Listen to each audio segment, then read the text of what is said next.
पे अपना देंगे और साथ में इकट्ठे होकर जहाँ पर चलना होगा ना तो वहाँ पे चल भी देंगे। वो भी कर लो। लोकल जो अखबार है नरेले वाला वो गांव में बंटवा दो, क्या दिक्कत आ रही है? वो सारे कंट्रीब्यूशन करके जो आदमी नेता बड़े वो लोकल में भी दे दोगे, वो तो उसी से काम चल जाएगा। बंटवा हर संडे या कोई भी चीज कर लो, जरूरी थोड़ी है हर संडे हर महीने दे दो। उसको अनिल मलिक को पहले भी आपने बोला है निकलवाओ।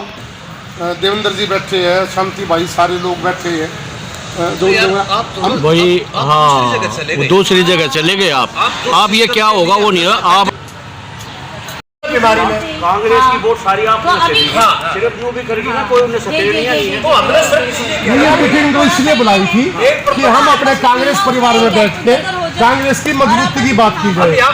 बहुत लंबा थोड़ा टाइम नहीं, आप इसे लंबा मान लो के नहीं है। 20 हफ्ते में क्या तैयारी कर सकते हो? कितने गांव में जो बैठक रही है इसका क्या मुद्दा निकलेगा आगे जाके निगम चुनाव को? आज की जो बैठक हुई हमारी वो हम अपने गांव के जो हमारे परिवार के कांग्रेस परिवार के लोग हैं उनको हमने इकट्ठा किया है और सबसे ही जैसे आपस में विचार विमर्श हुए हैं सभी के पार्टी को लेके भी और आपस में जो कार्य हैं या गांव के जो कार्य हैं उनको लेके भी।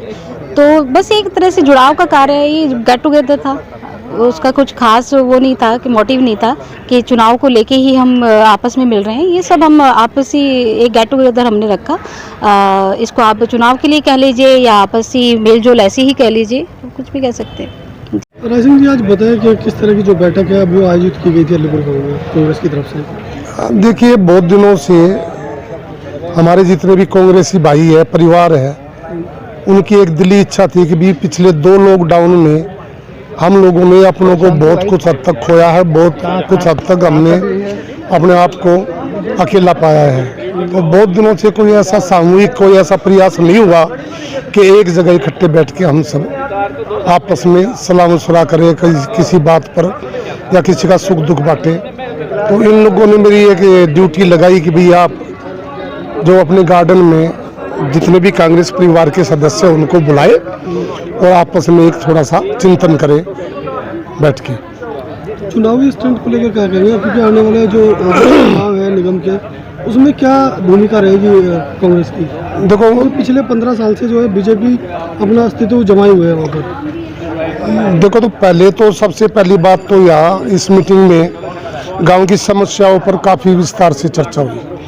दूसरा, जो हमारे किसान भाई हमारे बॉर्डर पे सिंगू बॉर्डर भी बैठे हैं, अभी लखीमपुर का ताज़ा घटना चक्कर है। कई दिन पहले कुरुक्षेत्र में गाड़ी बीजेपी के नेताओं ने किसानों पे चढ़ाई, उसके बारे में भी चर्चा हुई। रही बात निगम चुनाव की, तो वो भी इसमें कोई दो राय नहीं है कि आने वाले समय में फरवरी टू अप्रैल कहीं भी एक चुनाव आ रहा है जो दिल्ली नगर निगम में हम पिछले 15 साल से नहीं है। बीजेपी उस पर एक शासन कर रही है और इतना भ्रष्ट शासन कर रही है कि लोगों को समय पर जो है तनख्वाहें नहीं मिलती है, लोगों को समय पर पेंशन नहीं मिलती है, ठेकेदारों की पेमेंट नहीं होती है। यानी कि भ्रष्टाचार का जो अंत होता है 15 साल का, वो आज बीजेपी जो उच्चतम स्तर पर है।